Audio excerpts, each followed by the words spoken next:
दोस्तों, आज मैं आपके लिए लेके आया हूँ एक जबरदस्त कहानी। एक दफा का जिक्र है।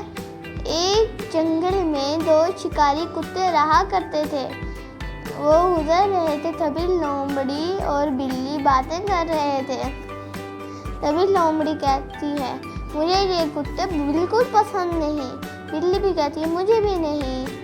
और फिर लोमड़ी कहती है, मुझे इनसे बचने के बहुत ज़्यादा तरीके आते हैं। और बिल्ली और मैं तुम्हें उनमें से एक भी नहीं सिखाऊंगा।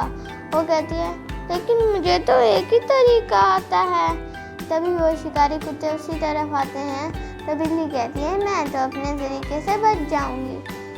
तभी वो पेड़ पर चढ़ जाती है और लोमड़ कभी कैक्टस के ऊपर से छलांग लगाता है, कभी झाड़ी में छिपता है और कभी गड्ढे में छिपता है।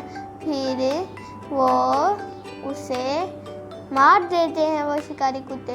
तो दोस्तों, इस कहानी से हमें क्या सबक मिलता है कि हमें घमंड नहीं करना चाहिए। तो आज की हमारी कहानी खत्म हुई। मिलते हैं अगली वीडियो में। तब तक के लिए अल्लाह हाफिज़, bye bye. Like share subscribe करना मत भूलिएगा।